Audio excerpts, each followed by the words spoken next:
In this video, we'll talk about how to complete the mixing drums assignment. In this assignment, you will download a series of stem files, which we've explained in our class lectures about what stem files are. And you will bring them into a DAW. And in this video, we're going to be working with Logic. And what we'll be doing is bringing them into Logic and mixing them accordingly so that all layers are even. To do this, you'll find the Dropbox in our course website here, Mixing Drums. Open the Dropbox, and in the Dropbox you'll find the Mixing Drums stem files zip folder. You can click on that link and it'll download a folder of files, and we'll see once it stops downloading those files here. And once you open that folder, you'll see that in your downloads in Finder, right? If you click on the Finder icon, you will expose this floating window. And in that floating window, you can double click on this folder and find these files here. They are raw recordings of different parts of a drum set. And you can hit the space bar to listen to them individually and audition them. But what we're going to do is we're going to bring them into Logic. So if we open Logic, and your dock on the lab computers will be down in the dock on the bottom part of the screen, but my laptop has it over here. So if you click on the silver record, it'll start Logic.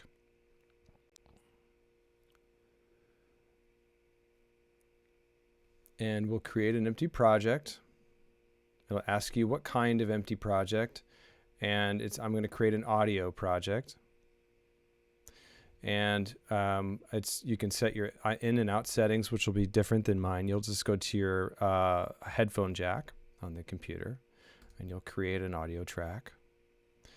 And I recommend simplifying this view. So we're going to go ahead and click on the eye up here to simplify that side, and we're going to turn off the count in.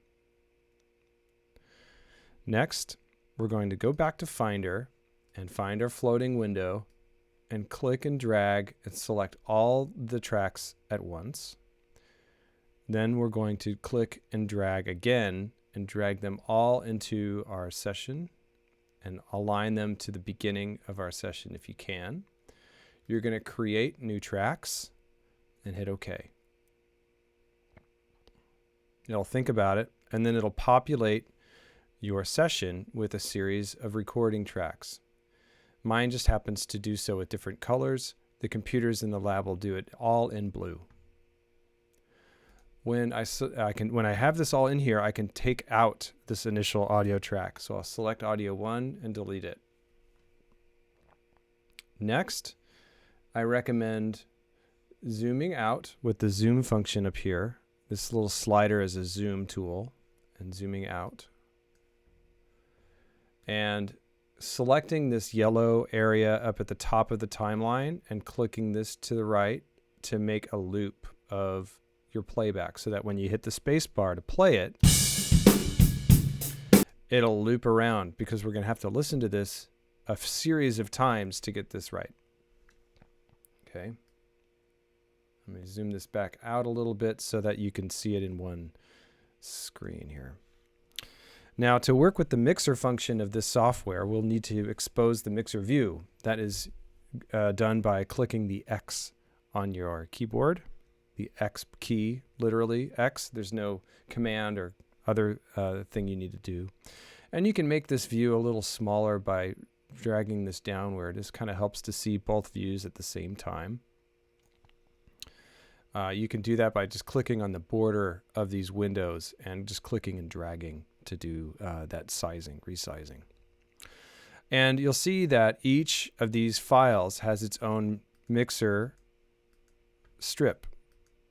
This fader controls the level, and this dial controls the pan placement, or the placement left and right in the stereo field. You also find that you have a stereo out, which you don't really need to change, but we're going to look at the meters while we mix.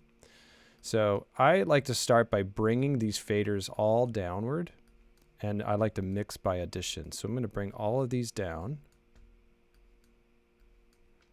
to nothing. These are just some effects sends and return. These are just some effects returns that my particular version of Logic creates for me. So you won't have these here, so you don't have to worry about them. If we start with kick in and out, we will solo these two. Actually, we don't necessarily need to solo them. We can, since everything's down, we can bring them into the mix.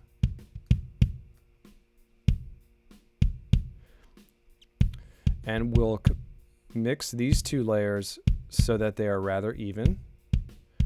And as we add them to the mix, we'll keep an eye on our output setting over here to make sure that our levels are not in the red or in the green, but rather in the yellow when they peak.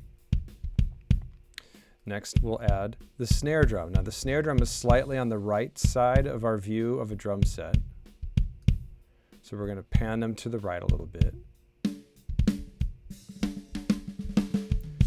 And we'll add sort of an even mix of both top and bottom microphones of our snare drum.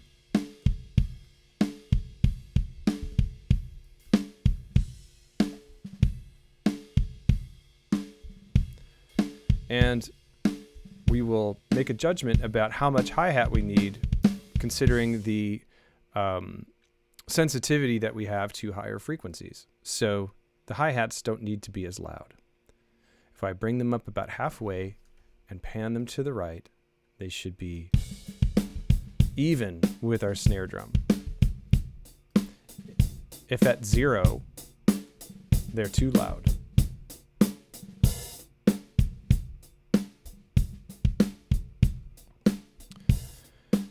These toms are best panned to the left, rack and floor. And they're not used very often, but we can see their wave shapes here. When they are used, they are important, but when they're not, and if they're too loud, they'll create the wrong kind of sounds. But when they are there, we want them to be present. So I can stop and go back and find the toms in my performance here.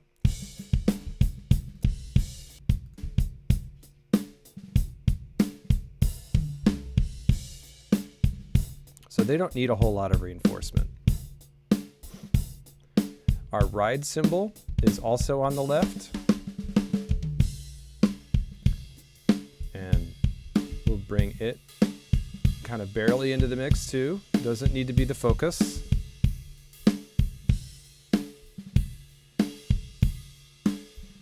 And our overhead mics are also important. We're going to overhead left to the left, and overhead right is to the right.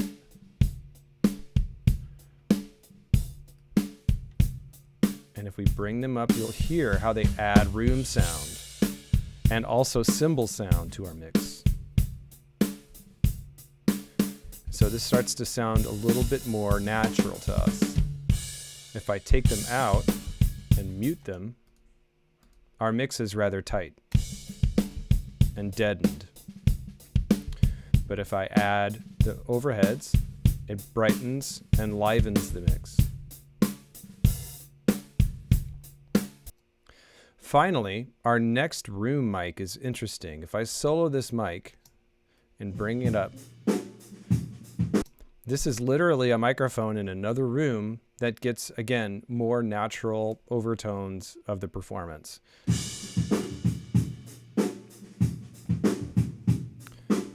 We don't need a lot of this sound, but just a little bit to color our mix. And we pan this center because it's not really directional. As we add layers, we're constantly monitoring our output and making sure that this does not peak into the red. These levels are good because they're in the yellow, and we don't want it to be too hot or too cold, too red or too green. We want them to be yellow when they peak, like when snare and hi-hats are happening and kick snare and hi-hat are happening. We want that to be rather yellow.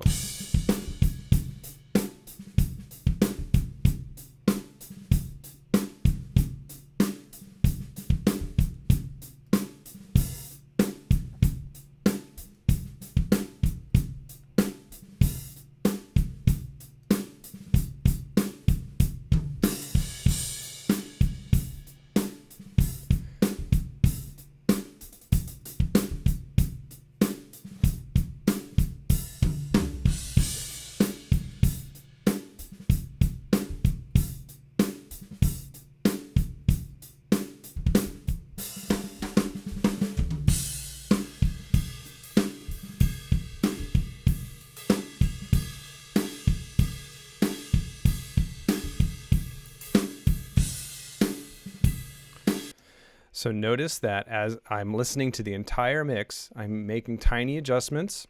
At this point, we're not using effects or compressors or anything fancy. We're just talking about levels and panning. When you feel like you've got a good image and you've listened to the whole thing a few times and you've got a good mix, these should all be at different locations, and these should all be at unique locations for the most part. And you've monitored your stereo output to make sure it's not peaking or too quiet. You can deselect the loop function. And next, you're going to have to print to an audio file.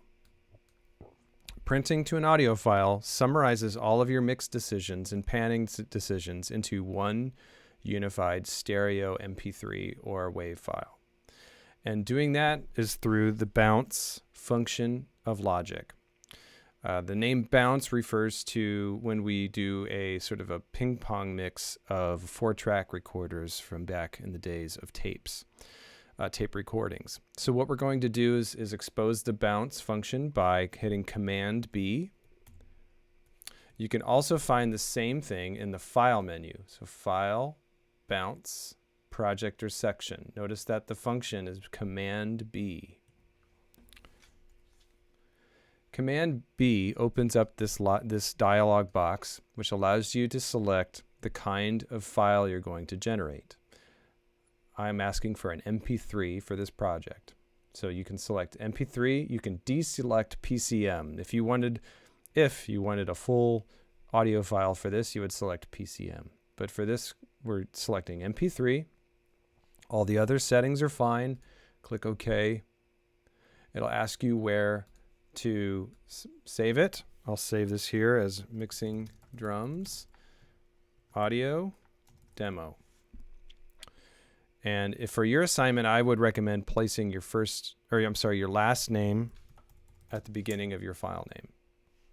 Click bounce, and it'll play through it and print all of your decisions to one unified audio track. When I select the Finder, you can find your file here. So this is the file I made. Next, I'm going to audition the file. Doing so makes sure that it's complete and it sounds like I intended it to sound, and there's no mistakes of like muting tracks or soloing tracks or adding a click track that I didn't intend to. I can select it in Finder and hit the space bar to do this. Keep in mind that double-clicking on this file will open iTunes, which is not as easy to use.